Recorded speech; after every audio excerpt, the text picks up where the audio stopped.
Shalom, Tuhan kita adalah Tuhan yang baik, sebab Alkitab berkata God is love. Lalu dikatakan juga bahwa Ia membuat segala sesuatu menjadi indah pada waktunya masing-masing. He makes all things beautiful in its time. Allah adalah kasih, dan karena itu kita bisa percaya bahwa God is good all the time. Tuhan selalu baik setiap saat dalam kehidupan kita. Haleluya. Apapun yang terjadi dalam hidupku ini, tak pernah ku ragukan kasih-Mu Tuhan. Lewat gunung yang tinggi, dalam lembah yang curam, tak pernah ku ragukan janji-Mu Tuhan. Kau berfirman dan sembuhkanku, Kau bersabda dan selamatkanku. Tiada yang mustahil bagimu, Yesus, ku percaya padamu. Kau berfirman dan sembuhkanku, Kau bersabda dan selamatkanku. Tiada yang mustahil bagimu, Yesus, ku percaya padamu.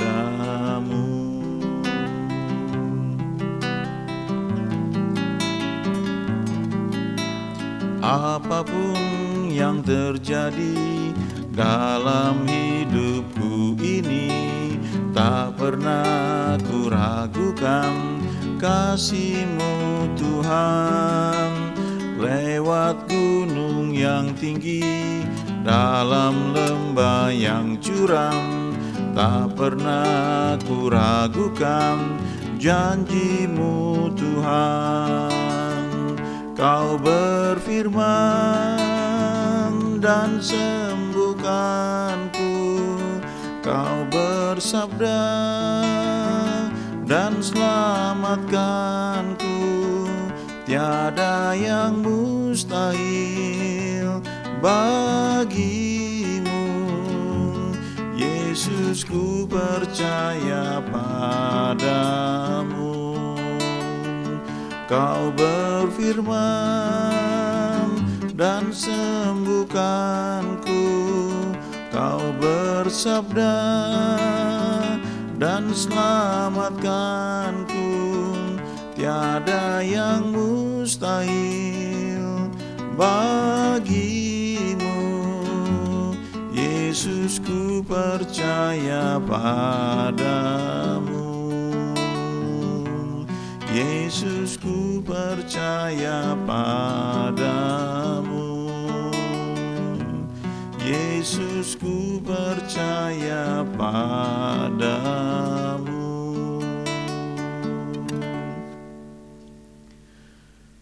Kalau kita baca cerita di Alkitab, ya, di kitab Injil khususnya Matius, Markus, Lukas, Yohanes, maka banyak kisah-kisah mujizat yang dicatat.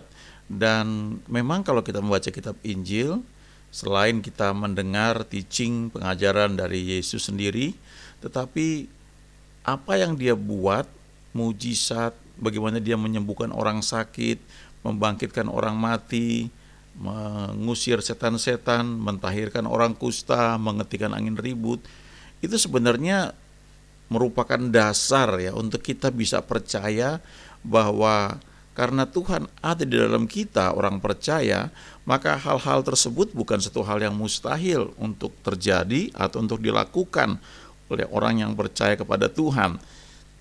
Tapi kalau kita perhatikan ya, Matius, Markus, Lukas, Yohanes itu ada seorang hamba Tuhan yang menulis buku mengenai healing, dan dia bilang, dari semua kesembuhan, mujizat yang dibuat oleh Tuhan Yesus, itu kira-kira mungkin hanya sekitar barangkali 20% ya, 10 atau 20%, artinya sedikit sekali yang terjadi karena Tuhan yang bergerak ya, dalam arti karena ada campur tangan Tuhan langsung. Maksudnya itu seperti dalam tanda kutip terserah Tuhan ya. Tetapi yang sebagian besar 80-90% mujizat itu terjadi, kesembuhan itu terjadi, atau pertolongan itu terjadi karena orang yang membutuhkannya mengambil inisiatif dan berseru kepada Tuhan. Salah satu contoh adalah kisah mengenai Bartimeus, seorang yang buta. Kalau kita baca di Alkitab, di kitab Injil, maka ada banyak orang buta yang disembuhkan oleh Yesus dan caranya berbeda-beda antara satu dengan yang lain. Ini kisah Bartimeus, nanti kita baca. Tapi di bagian lain kalau kita perhatikan misalnya Yohanes 9, ada orang buta yang sejak lahirnya sudah buta.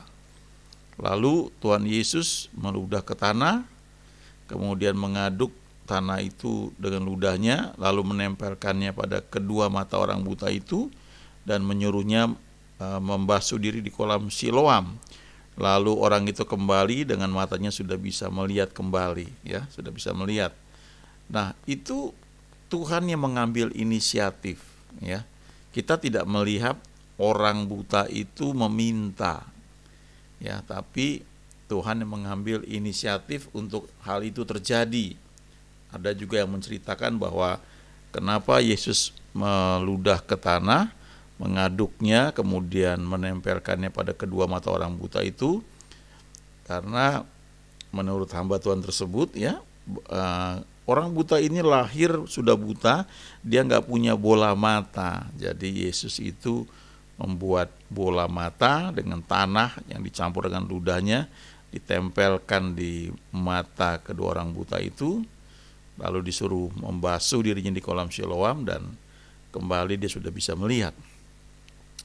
Ada kisah yang lain ya, cerita orang buta ini banyak ya. Tapi saya mau beri contoh bagaimana ketika Tuhan mengambil inisiatif ya. Nampaknya seperti itu. Misalnya contoh yang lain itu ada seorang pemuda di Nain. Dan dia meninggal, lalu ibunya itu janda. Jadi mereka sedang berjalan mau menguburkan pemuda tersebut. Dan rombongan kedukaan ini yang sedang berjalan bertemu dengan rombongan Yesus. Lalu Yesus membangkitkan pemuda Nain itu dan dia bisa beraktivitas lagi seperti biasa ya. Nah, itu contoh-contoh bagaimana kelihatannya orang yang membutuhkan pertolongan atau mujizat itu pasif ya. Tapi sebagian besar di Alkitab itu orang-orang itu aktif ya. Sebagai contoh ini Bartimeus di Markus 10 ayat 46 sampai nanti ayat 52 ya. Kita lihat di sini. Saya bacakan ya, Markus 10 mulai ayat 46. Lalu tibalah Yesus dan murid-muridnya di Yeriko, dan ketika Yesus keluar dari Yeriko bersama-sama dengan murid-muridnya dan orang banyak yang berbondong-bondong, ada seorang pengemis yang buta bernama Bartimeus, anak Timeus, duduk di pinggir jalan. Ketika didengarnya bahwa itu adalah Yesus orang Nazaret, mulailah ia berseru, "Yesus anak Daud, kasihanilah aku." Banyak orang menegurnya supaya ia diam, namun semakin keras ia berseru, "Anak Daud, kasihanilah aku." Lalu ayat 49. Lalu Yesus berhenti dan berkata, "Panggillah dia." Mereka memanggil orang buta itu dan berkata kepadanya, "Kuatkan hatimu, berdirilah, ia memanggil engkau." Lalu ia menanggalkan jubahnya, ia segera berdiri dan pergi mendapatkan Yesus. Tanya Yesus kepadanya, "Apa yang kau kehendaki supaya aku perbuat bagimu?" Jawab orang buta itu, "Rabuni, supaya aku dapat melihat." Lalu kata Yesus kepadanya, "Pergilah, imanmu telah menyelamatkan engkau." Pada saat itu juga melihatlah ia, lalu ia mengikuti Yesus dalam perjalanannya. Nah, kita melihat di sini satu orang buta yang namanya Bartimeus, ya. Dia berseru dengan suara nyaring. Kita lihat lagi ayat 46 ya. Lalu tibalah Yesus dan murid-muridnya di Yeriko. Dan ketika Yesus keluar dari Yeriko bersama-sama dengan murid-muridnya dan orang banyak yang berbondong-bondong, ada seorang pengemis yang buta bernama Bartimeus, anak Timeus, duduk di pinggir jalan. Jadi ada hamba Tuhan yang menceritakan, menyimpulkan bahwa Bartimeus ini dia berseru ketika Yesus sedang mau masuk Yeriko. Dan kemudian nampaknya belum berhasil. Ketika Yesus keluar dari Yeriko bersama-sama dengan murid-muridnya dan banyak orang yang berbondong-bondong, dia berseru lagi, ya. Di ayat 47 nih, ya. Ketika didengarnya bahwa itu adalah Yesus orang Nazaret, mulailah ia berseru, Yesus anak Daud, kasihanilah aku. Nah, kita belajar di sini, ya, ayat 47. Ketika didengarnya bahwa itu adalah Yesus orang Nazaret. Jadi kita bisa melihat bahwa sebenarnya Bartimeus ini sudah pernah dengar kabar bahwa Yesus itu menyembuhkan orang sakit, membangkitkan orang mati, membuat banyak mujizat. Jadi karena dia buta, ada harapan terbersit dalam hatinya bahwa dia bisa sembuh. Kalau Yesus menyembuhkan orang lain, maka harusnya dia juga bisa disembuhkan. Tapi dia harus berteriak, ya. Dia harus meminta Yesus datang kepada dia. Karena dia orang buta, ya sulit buat dia untuk bisa berjalan. Tapi begitu dia dengar bahwa yang lewat itu adalah Yesus, ya. Coba bayangkan ya, ketika kita baca Alkitab kayak begini, kita bayangkan situasinya seperti apa. Ya, Yesus begitu dielulukan. Jadi waktu dia keluar dari Yeriko, lalu ada murid-muridnya, ada 12 orang, dan juga kalau kita baca di Alkitab kan tidak hanya 12 yang mengikut dia, tapi ada orang-orang lain, ada wanita-wanita yang melayani rombongan besar tersebut. Lalu dikatakan orang banyak yang berbondong-bondong, ya. Jadi ramai sekali waktu Yesus ini lewat. Kemungkinan juga ada yang berteriak, Hosana, diberkatilah dia dalam nama Tuhan. Mungkin juga seperti itu. Tapi poinnya adalah ini berbondong-bondong. Jadi waktu Bartimeus yang buta ini mendengar bahwa itu adalah Yesus, dan tiba-tiba dia sadar ini kesempatannya. Ya, belum tentu dia dapat kesempatan kedua karena dia orang buta. Dia nggak tahu Yesus akan pergi kemana. Jadi ketika dia dengar bahwa itu adalah Yesus, mulailah ia berseru, Yesus anak Daud, kasihanilah aku. Nah, kita bisa belajar di sini, ya, bahwa penting buat kita mendengar, penting buat kita senantiasa mengisi pikiran kita dengan hal-hal yang positif, yang dari firman Tuhan, sehingga itu membentuk cara berpikir kita bahwa Tuhan yang kita sembah adalah Tuhan yang baik, Tuhan yang mau menyembuhkan, Tuhan yang mau menolong, memberikan hikmat, tuntunan kepada kita, ya. Itu yang perlu kita perhatikan.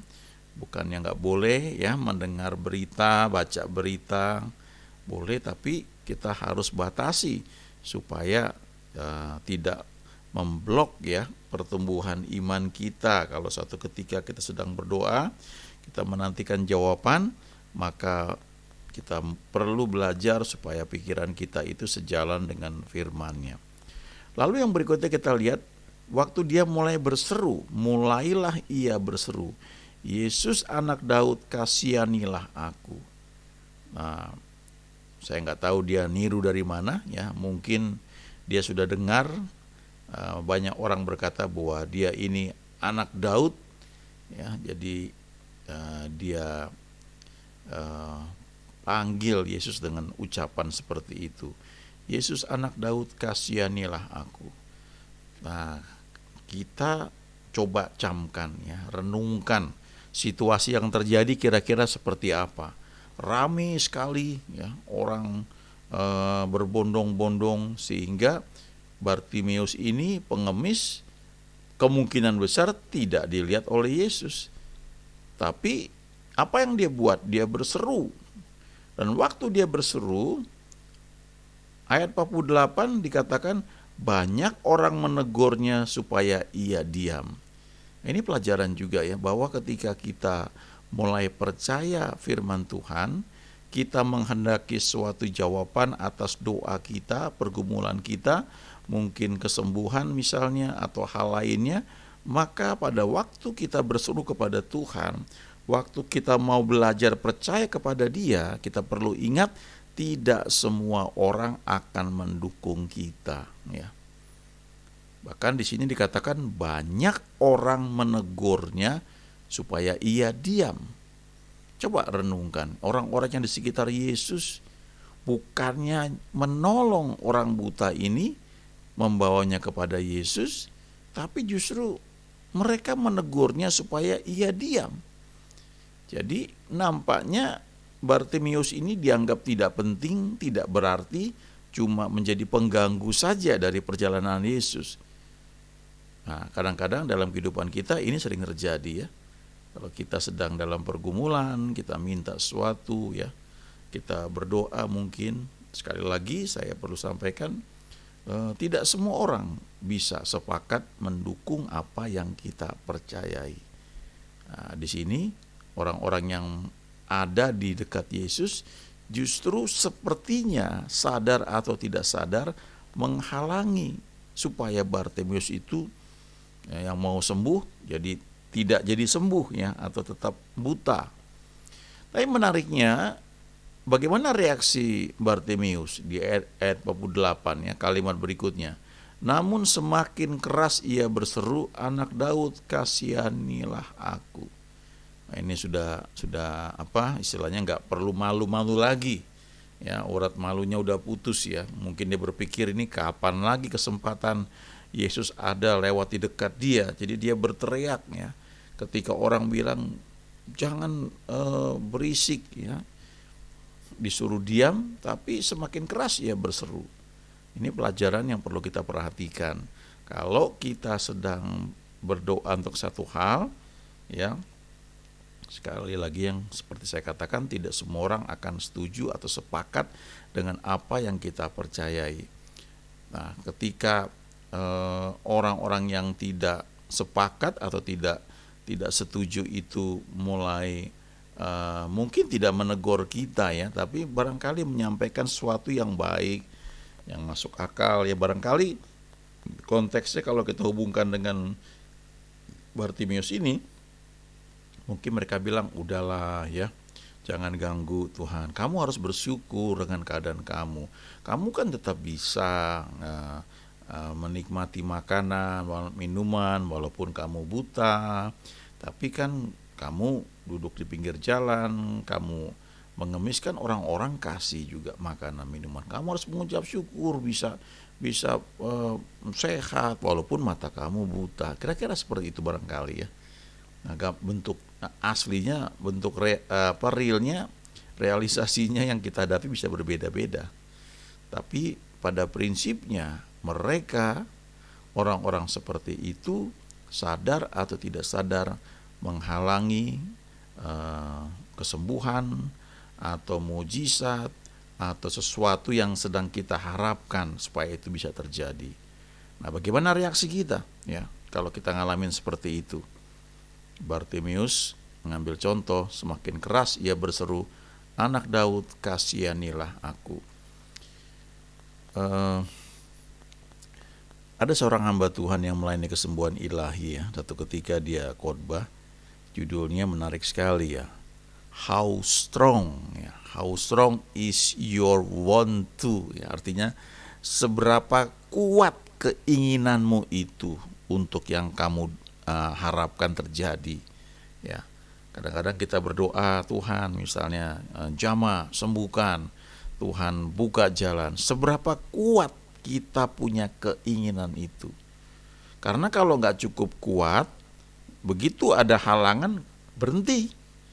Tapi kalau itu cukup kuat, seperti Bartimeus ini, walaupun banyak orang menegurnya supaya ia diam, tapi dia semakin keras berseru. Ada satu ilustrasi yang bagus. Kalau orang menanam pohon di padang gurun, ya, pohon palm, ya, pohon di Mazmur itu banyak, ya, digambarkan. Tapi nggak ditulis di Alkitab. Tapi kalau realisasinya, kalau kita baca, cari di Google, kita kan melihat bahwa cara menanamnya itu adalah benihnya itu digali, ya, di tanah di gurun itu digali, ditanam benih itu, kemudian ditaruh batu besar di atasnya.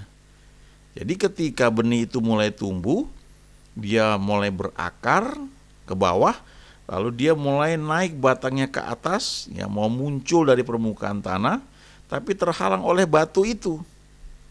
Nah, apa yang dibuat oleh tanaman itu yang sudah mulai bertumbuh dari benih tersebut? Yang dibuat adalah akarnya terus turun ke bawah, ke dasar, mencari aliran mata air, ya, di padang gurun itu. Nah, jadi semakin kuat dia tertanam ke dalam tanah, sampai akar-akarnya ketemu dengan aliran air yang bisa mensuplai semua kebutuhannya. Lalu karena dia semakin kuat, maka tanaman ini mulai tumbuh ke atas dan mulai mendorong batu yang ada di atasnya. Ya, tidak semalam, perlu proses. Tapi itu cara yang dipakai supaya tanaman itu bisa berakar cukup kuat ke dalam tanah di padang gurun itu. Setelah cukup kuat, maka batu yang besar itu dengan sendirinya akan tersingkir. Nah, ini pelajaran buat kita juga, ya. Kalau kita menghadapi masalah, jangan fokus kepada masalah, tapi fokus kepada firman Tuhan. Mari berakar dengan kuat dalam firman Tuhan. Pegang, ya, renungkan, akui itu senantiasa, sehingga waktu kita mengakuinya, kekuatan rohani kita semakin bertumbuh, bertambah kuat, dan akhirnya masalah yang kita hadapi bisa kita singkirkan karena kita sudah cukup kuat berakar di dalam tanah dan menikmati suplai air yang tidak terlihat dari atas, ya, dari permukaan tanah, ya, tidak terlihat dari luar. Jadi ini pelajaran yang penting sekali, ya, buat kita. Ada satu keteguhan, khususnya kalau kita punya keinginan yang begitu kuatnya. Berikutnya ayat 49, ya. Akhirnya ketika dia semakin keras berseru, akhirnya ini menarik perhatian Yesus. Nah, sekali lagi coba bayangkan, ya, situasinya seperti apa.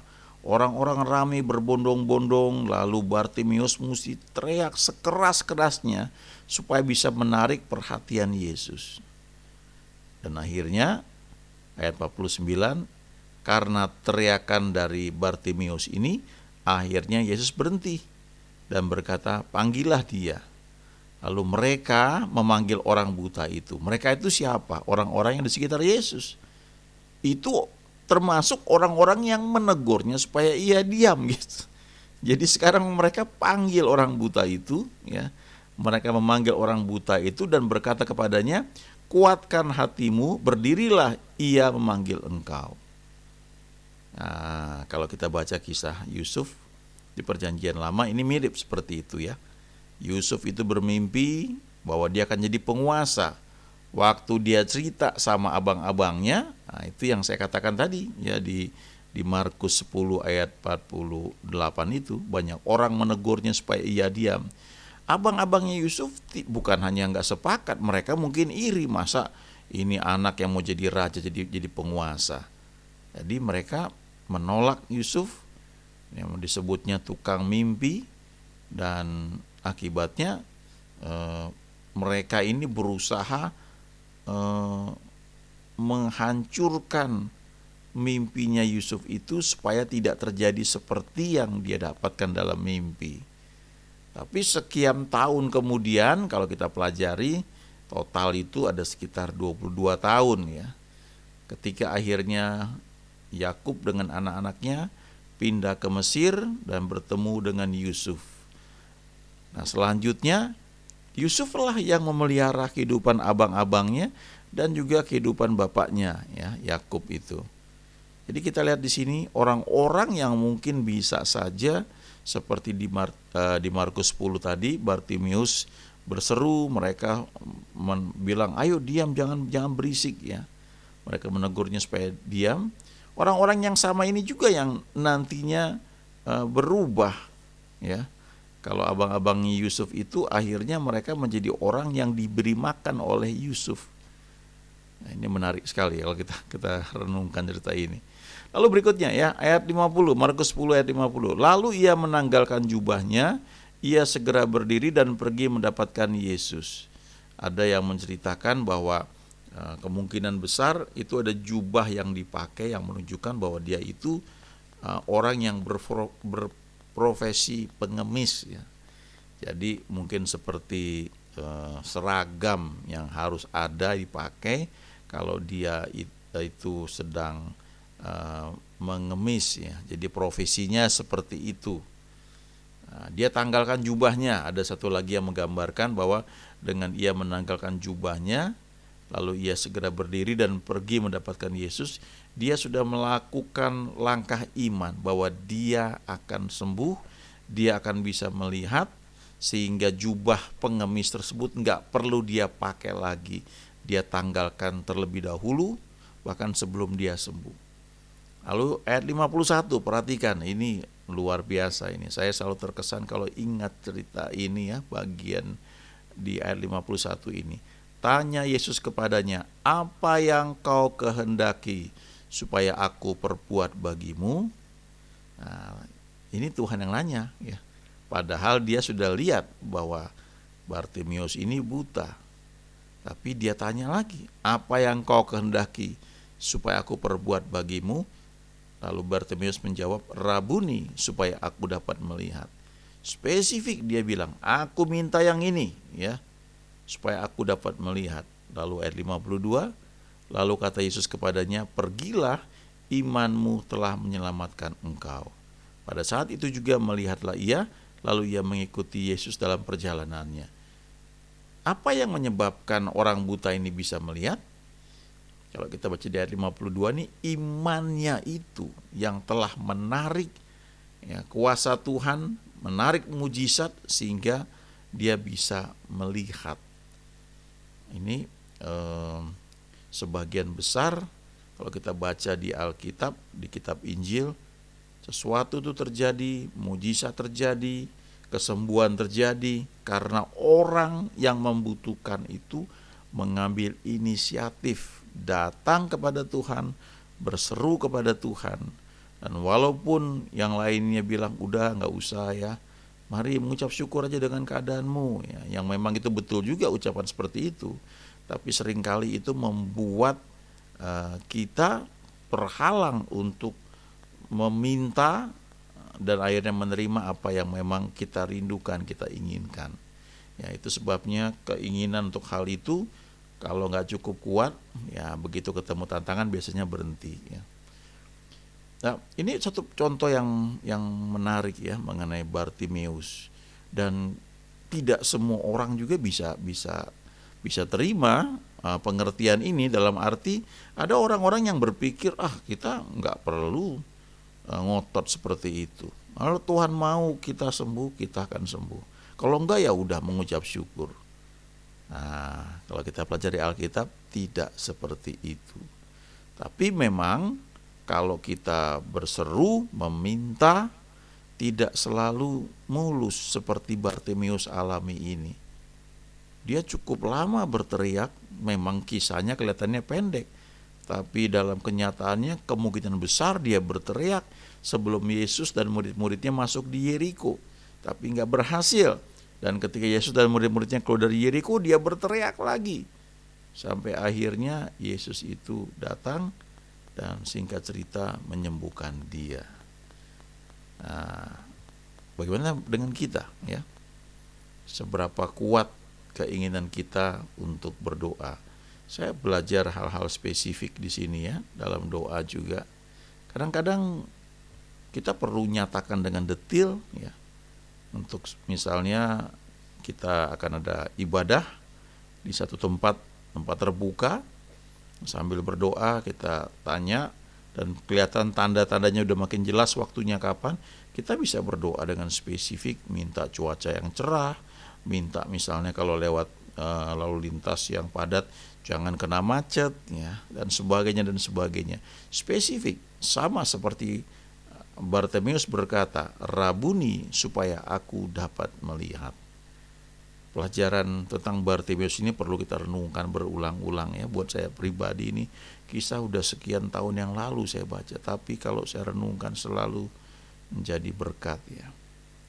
Terima kasih Tuhan, kami mengucap syukur karena Engkau baik. God is good all the time.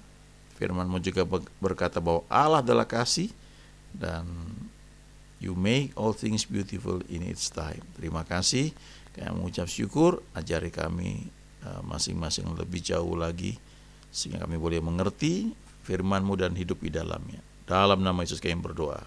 Amin.